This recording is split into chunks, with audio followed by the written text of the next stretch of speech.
Okay, so new addition to our retro review. So, new show alert. New show alert. Let's get into it. Ain't it obvious? I just got the check for depositing. $750 for the sound wave to get it processed. Won't stop till that shit weighing down my pockets. My main thing's to my main thing, she a blossom. When she ease the pain with the brain, she a doctor. She open up, then a thing thicker than the plot gets. Swear that shit is awesome. Sight for the optics. Young nigga on top, Nike's all I'm rocking. So that all they see is checks from where the head to where the socks fit. No logo on the bifocal, flicking no roach tips. Won't even show my face until all the shows book. Need the cash in advance, leave them all social. I'm the guy they chosen. Rise up like the rose and put them on a poster. All the way up in the sky where the stars posted. Sip it on that rose, I put it down on coasters. Stack francs from the waves till I own the ocean. More praises for the sayings, let it all soak in. They like, hey, that shit is flame, bitch, I know I rode it. Going tight. Welcome back to my channel. This is Abby with Abby Reviews, and this is going to be my review. My retro review, excuse me. I'm on. My tiredness is trying to peek through, girl. We gotta push through. Okay, so we are going to be retro reviewing Dallas. Okay, so let me tell you. All right, so I got to go through a few explanations before we jump to reviewing this episode of Dallas. So it can be found if you have Amazon. You can go in and put in Dallas season 1, and you can watch it for free. It's through the IMBD TV app. I don't know. There's some kind of connection. It's free. Go and get your piece. But let me be very clear. It's going to be confusing. So it's going to say season 2, episode 1. So originally Dallas was a miniseries. It was not a full-blown show. But it got so many rave reviews and people wanted to follow what happened with this family that the miniseries, the 5-episode miniseries, birthed the actual show. And so season 1 is considered the 5-episode miniseries, and then season 2 is when the actual season started. So the show started in 1978. I was two. So I don't know how I got addicted to Dallas. My mama used to watch. Listen, I blame my mama for this. But I distinctly remember in the later seasons when JR got shot, and that was the big thing. Who shot him? I know who shot him, but we'll get into that eventually.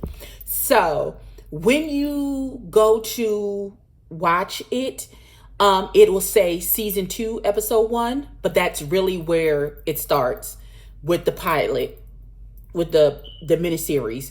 It starts, and they just have it labeled as season 2, episode 1. That's why it took me so long to get there, because I thought I was really looking for season 1, episode 1, but it's labeled season 2, episode 1. So here we go.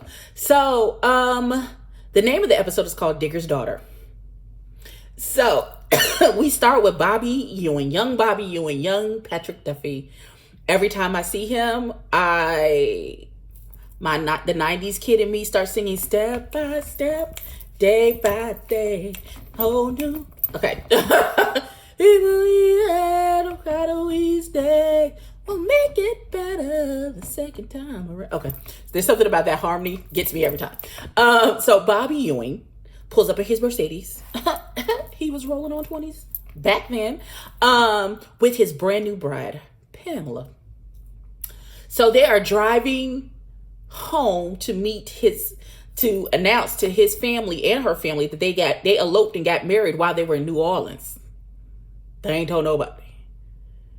Put it on, make him marry me. Put it on and make him want to marry me. Okay. I am in a very good mood. My face is beat for Jesus. I'm trying to talk fast because this eyelash is hanging on. Now, so let me tell you, this show, even though I love it and I love the characters and I love the story, you can tell the time that we were in when this came out, because when I say that this show smacks of misogyny and sexism, like chokes you with it. It's not even subtle about it. Not even a little bit. It's just like, this is a man's world. You little girl, that's just what it is. Okay. So we go to J.R. Ewing, who is Bobby's older brother. In his office, his secretary bringing him coffees and asked, did he want the blinds open? He can't really talk because he's so mesmerized by the trial and deposition. There seems to be something happening in front of council members or congressmen. I believe it's a deposition. Somebody's testifying in regards to his family's oil company and their business practices. And so, talk about bribes and money in envelopes, like it's going down. So, Daddy Ewing calls JR and is asking about the trial on TV and why can't you get old boy to shut the fuck up? Like, we pay all this goddamn money, and when now we need them to shut the hell up, he singing like a bird. What we gonna do about this? So Daddy tells JR, call Bobby, tell him he needs to start pulling in our markers, collecting, and to get them out of this trouble. I literally said the misogyny and sexism of it all. My God, on today. So, because clearly you can tell the way he's gripping his secretary's thigh, that him and the secretary is fuck. JR and the secretary are fucking. That's not his wife, but they fucking. Okay. Hold on one second.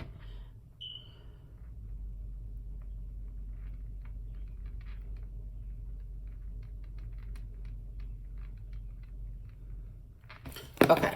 So, the old man, okay, I call him the old man. So so we know who we're talking about. Daddy Ewing comes to the barn looking for Ray, who was a ranch hand. He asked him if he took his granddaughter to school. And he was like, no, I thought she went with her friends. And he was like, well, no. And we're getting called. I don't know how old Lucy is, but he says they're getting calls from the school. Talk about she's not going to school. She's skipping classes. Now, college people do not call parents about truancy, not even in 1978, because those are adults. So that says to me that Lucy's little fast ass is in high school with this grown ass. Okay, here we go. And they said they're getting letters that she's skipping school. So maybe the college is sending them letters. I don't know. I don't think so. I just don't think that's what it is. I think she's in high school. Little fast ass. So, Daddy Ewing also wants Ray to talk to his ex Pam, who, unbeknownst to him, is Bobby's new wife, to get her brother, who is Cliff Barnes, who is the man talking to the congressman on the TV, to cool out on the testifying against them. And so after that conversation, Ray goes back up to the top of the barn, and who's up there? Lucy. So him and Lucy are fucking. Lucy seems to be very spoiled bratty, and she seems to have a thing about Pam because she tells Ray to call her she was like, because clearly she's the bottom bitch to Pam's top bitch. And she wants him to call her by her name. By Pam's name. Not Lucy's name, but Pam's name. The fuck? Girl. I digress. So, hold on. Let me scroll down on the notes. Let's scroll down on these notes. I have so many notes. Golly. Okay. Oh, no. I went too far down. Okay. Too many things are happening with these notes. Jesus. Jehovah Jireh. Jehovah Jireh. No. Okay. All right. Well, now you're just aggravating me. Don't do that. I'm not going to edit this out. I hope y'all know. So please be advised. My scroll bar is on. Here we go. All right. So we get to Pamela's trying to boost Bobby to take up more responsibility in the family business. It's when they say digger's daughter, I feel like it's short for gold digger. Cause I feel like Pam is like, yeah, I married you, but I married you and I want you to be top dog. I one the alpha, not the beta. But the alpha was already married. That'll be J.R. Ewing. But I love you. So, but I want you to be, I like nice things and I need you to be able to provide. Like, you know what I'm saying?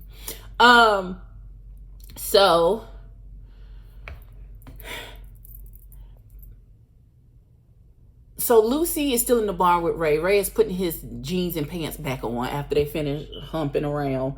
And Lucy has some binoculars and she sees Bobby and Pam pull up while Ray is in getting dressed. And they have a conversation and Bobby points to her ring finger and they kiss. And they was like, they're married. And Lucy's like, they're married. They got married. So Bobby comes in and tells his mama, who is feeling some type of way. His mama's speechless. She's like, "Ooh, did you marry a whole bitch without her? I'm your mama." Okay. Miss Ellie immediately calls her husband and he was like, "Come to the house," because Bobby got hitched. And his question is she anybody? Who did he marry? Did he just marry a nobody? Is she anybody? And she's like, "Oh yeah, she's somebody. Get your ass to the house."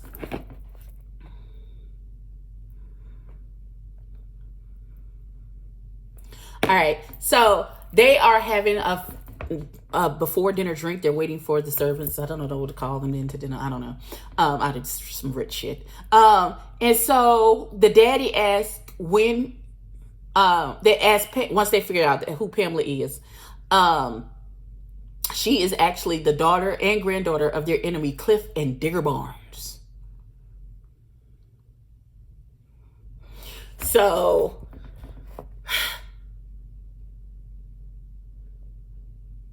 the daddy Ewing says to Pam, "When is your brother going to leave us alone?" Burr. So, and Miss Ellie is like, "Here's the fuck we not going to do. We don't discuss business over dinner. So you can keep that conversation to what we not going to do." So, Ray comes in to get some paper signed by the daddy. Then Lucy, of course, because she's jealous of Pam, because, that was Ray's top bitch and Lucy's the bottom bitch. She's number 2 for Ray, and she knows that. And so, because she's being bitchy, she pushes Ray into congratulating Pam with a kiss. And JR is very old-fashioned, Jesus Christ. He asked Bobby his permission first. Could he kiss her? It's a whole thing. So JR takes Pamela on a tour of the grounds. He apologizes for his daddy's bluntness. They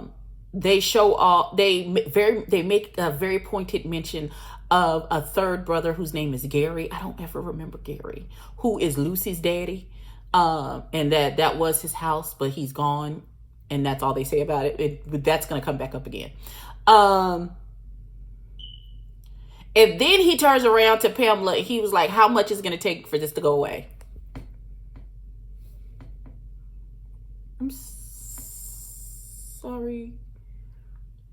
He's like, "Yeah, how much it's going to take me to pay you for to annul the marriage and go away?" She's like, "You don't have enough money for, what do you?" Nope. And so, Pamela said there's some bullshit, and she walks off, and Bobby comes out. He's like, "Everything okay?" And she was like, "Yeah, honey, everything's fine." And then they walk into the house for dinner because Bobby came to tell them the dinner was ready. So daddy's outside smoking a cigarette, and JR comes up to his daddy, and he tells his daddy that he tried to buy old girl out. And his daddy is like, "You are such a jackass. You have got to learn the art of subtlety." And he was like, why would I be subtle about this? And so the daddy says, now this girl wants him to settle down. She don't want him out on the road. She wants him to take a more active role in the business. And he was like, "Yeah, I'm fine with that. I know I have more than one son." And he was like, "But daddy, I want your seat once you're gone." And he was like, "I understand that as well, but I have more than one son that can run this company." And he's like, "What you need to go do is go visit your wife before my first grandson be given to me by your brother and not you." I said, "Oh."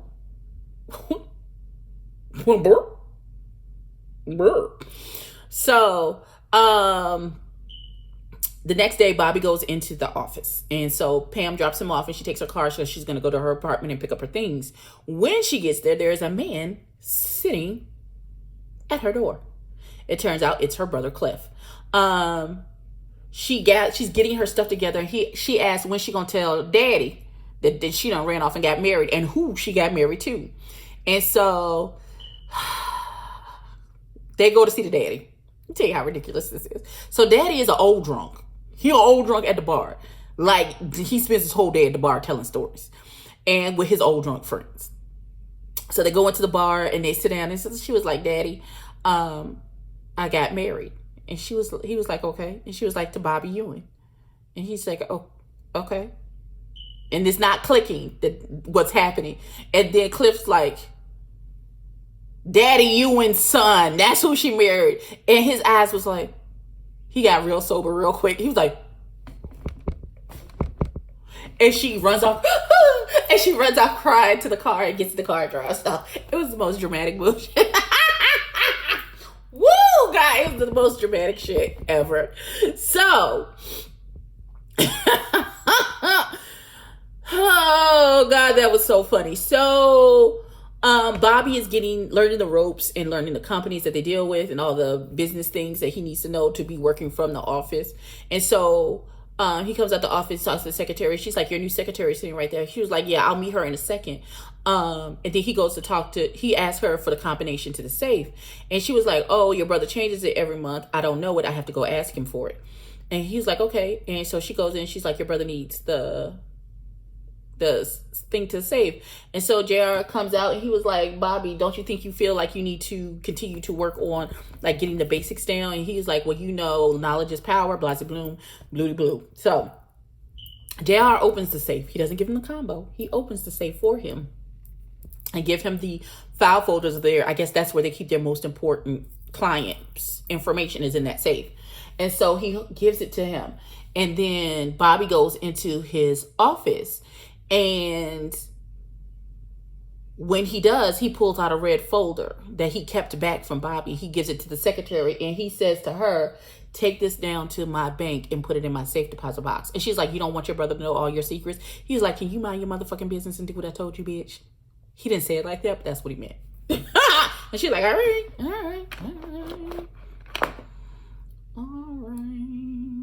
Okay, so dive bar, we talked about the daddy. So Pam gets back to the house, and Sue Ellen, who is who is JR's wife, and Miss Ellie, Bobby's mama, they're getting everything ready for dinner. They're cleaning silverware, they're placing flowers, putting the place setting down. The servants are there helping, all that good stuff. And so Pam immediately said, oh, is there anything I can do to help? And Sue Ellen's being a bitch. And she's like, no, we pretty much got a routine. We don't want your kind here. That's not really what she said, but that's what she meant. She's like, we good. Take your ass home. And so Pam is like, okay. And so she goes to get her suitcase, which she left in the front hallway, but it's gone. And Lucy's coming down the stairs and she was like, oh, I had one of the servants take it up to your room. And she was like, oh, thank you so much. And she's like, you ain't got no chance here, right? And she's like, what? She was like, yeah, they don't like you, so that you don't have any chance. You just don't. And she was like, let me tell you a story of how I got here. And so she proceeds to tell the story about how her daddy is the missing brother, Gary. And apparently Gary fell in love with her mama at 15, and he was a drunk and he used to beat on her, and the mama finally got sick and tired of the bullshit and she ran off with the baby. And then JR found out, and then he sent people to get her and bring her back, just the baby, not the mama. And so they, I guess, roughed the mama up and then threatened her. And when she tried to go to court to get the girl back, they told her if she come back to Texas, they'll kill her. So Lucy's been at the ranch ever since. What the Child Protective Services is happening? Oh my God.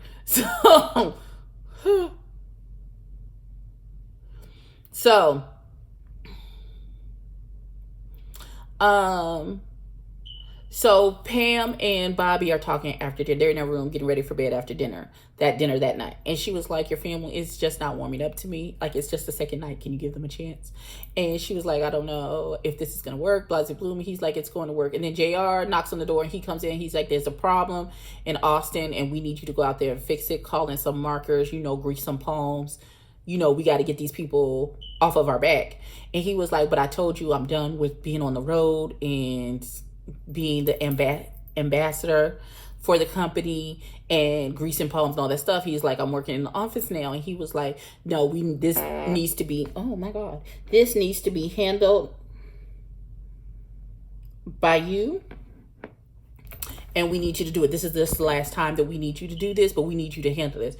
And so Bobby gives in and he says, okay. And Pam gets upset and she was like, listen, you going to leave me here with these people while you go off to Austin and gallivant and all this other stuff and be looking up and throwing pussy at other niggas and, just whatever you got to do. And he was like, listen, this is just the last time. He's like, this is my family. What did you expect me to say? No? And she was like, yeah, I expected you to say no. That's what I expected you to say. So, So the next morning, Pam goes outside for a walk and JR insists that she take a helicopter ride with Ray to see the property. Now, Bobby comes out looking for Pam and he was like, oh, she went outside. She went for a walk. And he was like, I just hate leaving without us speaking and making up because we had a little spat. So,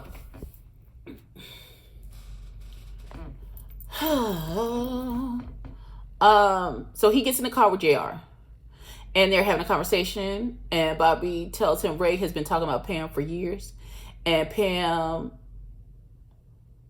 and Ray talk about her having a hard time with the family. Okay, wait. So Pam and Ray are having a conversation and he's like, we've been together on and off for years. And he's like, I should have asked you to marry me a long time ago. Is it still too late for us? This is after they get off the helicopter and they're standing on a little, I don't know what it's called, a little walkway out onto the water, a deck or something. I guess that's the best way to call it. I can't think of the word right now. I'm sure I'll think of it once I stop recording. Or y'all can drop down in the comment. A little pier. A little pier that goes out into the water. And she was like, but yeah, I'm in love with my husband, blah, blah, boom, blue, blue. And so he was like, I didn't want to. So he keeps looking at his watch. Bobby and JR are in the car and they're on their way to where Pam and Ray are. Bobby doesn't know that. And JR said, I just need you to show you something, before we go off to Austin. And so Ray is looking at his watch and he's like, okay, I got to move fast. And so he's like, you know what? I didn't want to have to do this. So because it's freezing cold outside. Everybody's got coats, jackets, and shit on. And so he picks her up and he jumps in the water with her. And she was like, oh my God, And, she was like, I can't believe you did that. Now we're freezing. And so there's a little line shack right next to it. And, they're both half dressed. Their clothes are getting dry. They built up a little fire. He's made some coffee. They're having a conversation. And she was like, listen, I don't know what I'm going to do, but what I'm not going to do is you. So there's that.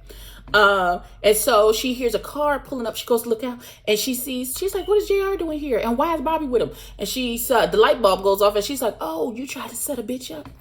Got you. But here's what's not going to happen, bruh. You're going to tell the truth and you're going to back me up? Or I'm going to tell JR that you're fucking his niece. I seen you because I know y'all fucking. So you gonna back me up. So Ray is like, oh. And I'm like, oh.